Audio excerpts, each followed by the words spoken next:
Igwe is a financial guru, holds a bachelor degree in accounting, a fellow certified Nigerian accountant, Associate Institute of Strategic Management of Nigeria, a postgraduate student of Michael Okpara University of Agriculture, Umudiki, a proficient tutor of the British Council International English Language Scheme, and an international auditor by posting of the Ministry of Finance. For love and passion for writing and presentation, he has presented the Iberi Ebiri program on radio, co-produced NTA Children's Variety Show in Umuahia. He is also a girl child and teenage coach. Her work, The Girl Child, has a foreword written by the First Lady, wife of the Executive Governor of Abia State, Nkechi Caroline Ikpeazu. Some of her works include Nigerian Youth Corps member, co-author of Iberi Ebiri Past and Present, Save the Last Dance, The Trapped and a Poem, My Passionate Moment. She runs an Iberi initiative program which she uses to assist and instruct teenage girls against teenage pregnancy, dropping out of school, drug abuse, and other social vices which affect the girl child more. She has also won some awards. Most Initiative Corps member in Lagos State as a corps member, and also an award as a youth icon.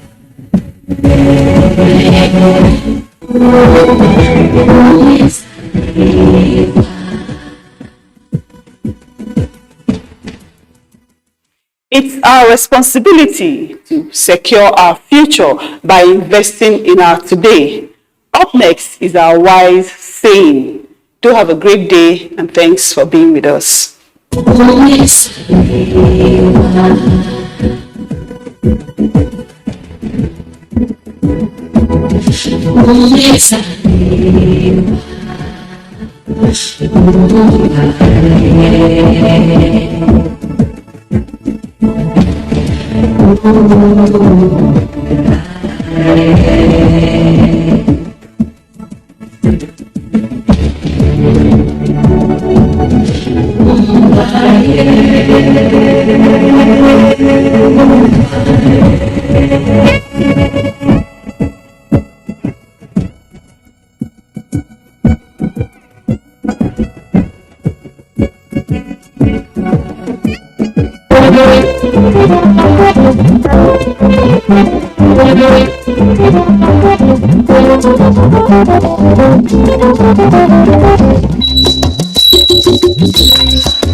Art is as old as humanity, as man has always found means of self-expression through any available material.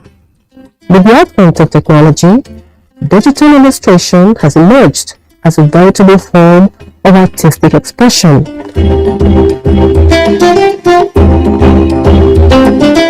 Basically, illustrations are pictures in between short stories, and of course they're used to represent the story that is being told.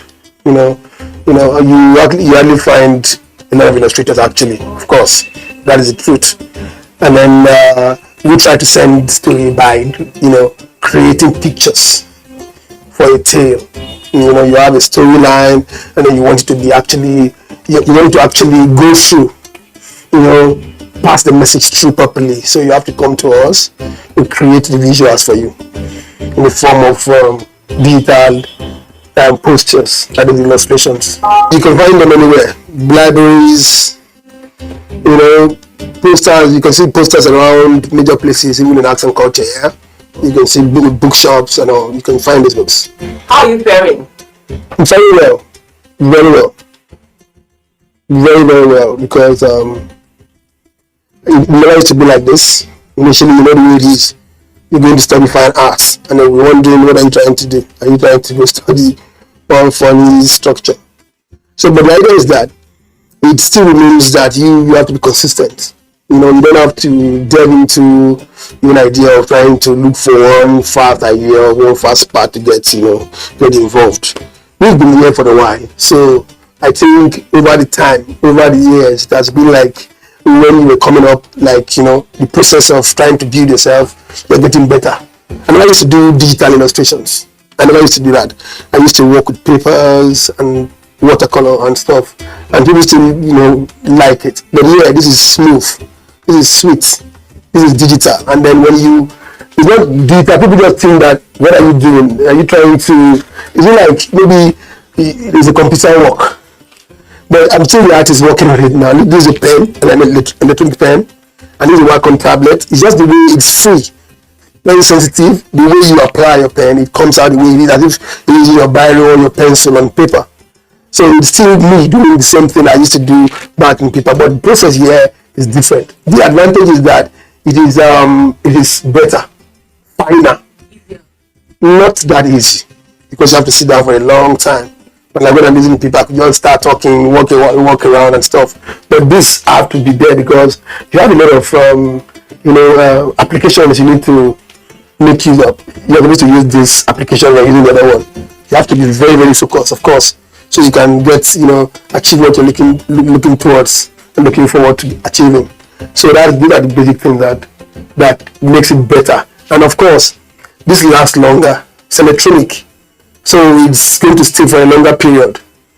I'm not saying the paperwork is not going to be better. Of course, we print them out and then we use them for kids and all, but this process is better. That's the way I see it, though. What are the challenges faced in this line of business? This kind of work doesn't come often. And of course, we've built ourselves to that point where we don't just think that, of course, where you are is going to be where you're going to be all the while. I'm saying that sometimes you have some workload of, some really choked up with works from clients, and then you're there very busy. And sometimes you're not doing anything. You understand? But because you've been there over the years, you understand that it's not all the time you should have something doing. So certain times I don't sleep. I'm not talking about don't sleep for just 1 day or 2 days. I'm talking about months. I won't sleep. I have to sit down in one place for a long time. Sometimes my hair will grow out. I'll just be in one place trying to make sure I finish the task. Not just with one client, with a couple of clients. But I don't like to juggle up clients, but if I know that I could round up this job in the next 10 days, another client could come in. And of course, I'll give you some time. And look, this is when your work will be ready. And then of course, by the time I get to that point, I'll be able to achieve it. So I could be doing a couple of jobs at the same time. I could be indoors for a long time. You wouldn't even see me for like a month. Maybe I'll just come out briefly and then go back. So the idea of challenges, there are a lot of challenges. One of the challenges is you might be there without doing anything. It's going to be like, what is this guy doing? I'm not doing anything now. The time I don't work, I'm happy. Because it's like I could sleep. Because when they pump in some jobs for you, oh wow. Somebody telling you, I read this book the next 1 week. I read this. So sometimes I have to return some.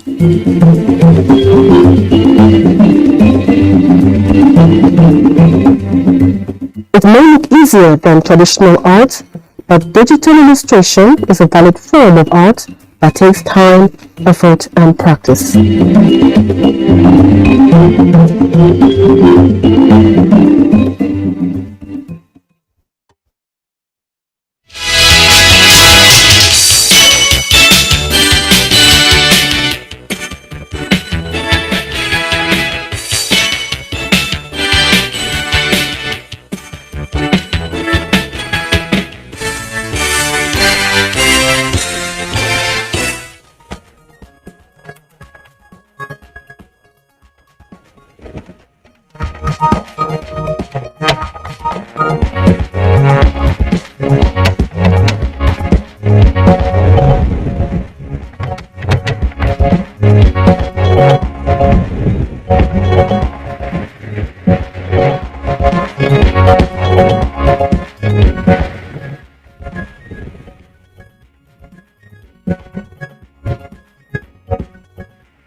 outgoing Secretary General of OPEC, Barakindo, dies after valedictory engagement with President Buhari.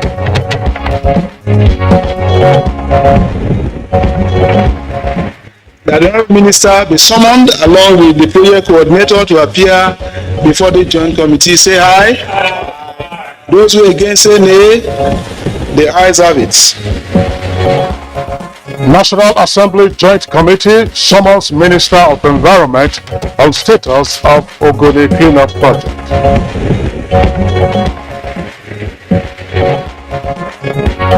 Our message is simple, but it's only the people of Osun that will determine who becomes the next governor and no one else. Chairman holds meeting with Osun monarchs to assure on delivering credible elections.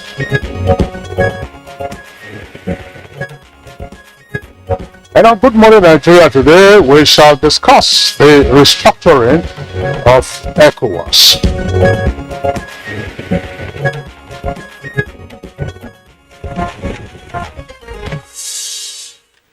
The establishment of Economic Community of West African States, ECOWAS, is based on a treaty agreed on in 1975, and it was initially limited to just economic cooperation. But emerging political events later years led to its revision and expansion of scope of cooperation in 1993. Absolutely, Kirian, and since that time, ECOWAS has pursued a vision of promoting cooperation and integration to raise the living standards of its peoples, and it's also seeking to maintain and enhance economic stability as well as contribute to the progress and development of the African continent, especially within the sub-region. Yeah, and however, the last decade has given the regional bloc a reputation that undermines its core objectives, as the 15-nation ECOWAS body is facing severe scrutiny and criticisms following issues of lack of capacity, vision, and ineptitude. Now, other criticisms include the fact, as claimed by those critics, that top-level management in ECOWAS itself have vested interests of the home governments rather than pursuing the expected and wider regional agenda. The West African leaders at a summit held last Sunday in Ghana resolved to put a stop to the many conceivable gaps in the sub-region by heralding a new chapter with the endorsement of Guinea-Bissau's President Umaru Embalo as new chairman of the ECOWAS authority for 1 year, taking over from Ghana's President Nana Akufo-Addo. Now, Dr. Omar Toure, a Gambian diplomat, was also introduced as the new ECOWAS Commission President. Now, he replaces Jean-Claude Beau, who had served the past 4 years and is expected to move to the Senegal-based Central Bank of West African States as governor. All right, and apart from the change in leadership, the Commission took major step in addressing some administrative and financial anomalies. As a matter of fact, major steps. And it also is planning to effect reform in its structure by trimming its 15 commissioner list to a slimmer 7 commissioner management. Now, the ECOWAS leaders at the end of the summit named former Benin President Yaya Bone as the new ECOWAS mediator on the Guinea crisis. Now, he takes over from Dr. Mohamed Ibn Chambas, who's the former ECOWAS Commission President. Now, the leaders also lifted the economic sanctions that were imposed on Mali in January following the 2 military coup d'etat in that country. And that is while agreeing to a revised 24-month timetable announced by the Colonel Assimi Goïta-led Bamako junta for return to constitutional rule in Mali. Of course, ECOWAS also recalled that the junta had earlier failed to respect a previous 18-month transition program after Goïta and his colleagues toppled the government of elected President Ibrahim Boubacar Keita in the first coup in August 2020. We also note that Keita had earlier staged another revolution against the transition administration in which he was vice president in May 2021, prompting the sanctions by ECOWAS. Well, no question about that. Many developments around the ECOWAS sub-region and what the new order portends will be the focus of our conversation this morning. How does the restructuring of ECOWAS affect individual countries? How does the restructuring of ECOWAS affect its performance or direct its focus on what will ultimately be beneficial to the sub-region? It's on that note we'd like to welcome you to this edition of Good Morning Nigeria. I'm Kingsley Osadolo. And I am Kirian Umar, also joining my colleague. I welcome you. Also welcome him back on debate. You know, it's been away for a while. What is a while? What is a while? And we'll also be bringing in the complementary segments of the package as always. And we have newspaper review, business news, and others. Right now we have a Comforter module with the morning news highlights. Hello, Comfort. Good morning, Kieran and Kingsley. Good morning, Nigerians. The Federal Ministry of Petroleum Resources and the NNPC have been directed to mobilize key players in the Nigerian oil and gas industry to organize a befitting reception in honor of the outgoing Secretary General of the Organization of Petroleum Exporting Countries, Mohammed Sanusi Barkindo. President Muhammadu Buhari, who gave the directive while formally receiving Dr. Barkindo on a courtesy visit, said the nation is proud of his legacies after 6 years of meritorious service at OPEC headquarters. The government and people of Nigeria are indeed proud of you and the proud legacies you will leave behind. The Secretary will remember you kindly. You have done yourself and your country proud. Meanwhile, Secretary General of the Organization of Petroleum Exporting Countries, OPEC, Mohammed Sanusi Barkindo, has died. His death was announced in the early hours of today by NNPC GMD Mele Kyari, who described his departure as a great loss to his immediate family, NNPC, Nigeria, OPEC, and global energy community. In a statement on his verified Twitter handle at MK Kyari at 4:32 a.m. Wednesday, the NNPC GMD wrote, "We lost our esteemed Dr. Mohammed Sanusi Barkindo. He died at about 11 p.m. yesterday, 5th July 2022, though the cause of his death was not disclosed in the tweet. Mohammed Sanusi Barkindo was age 63. The presidency has described as sad and unwelcome the shooting incident near Dusama, Katsina State, at the convoy of cars carrying the advance team of security guards, protocol, and media officers ahead of President Buhari's trip to Daura for Sallah. Senior Special Assistant to the President on Media and Publicity, Garba Shehu, in a statement says the attackers opened fire on the convoy from ambush positions but were repelled by the military, police, and DSS personnel accompanying the convoy. 2 persons in the convoy are receiving treatment for the minor injuries they suffered. All the other personnel, staff, and vehicles made it safely to Daura. In other news, the National Assembly Joint Committee on Host Communities has summoned the Minister of Environment to appear before it to present the status of the Ogoni cleanup project.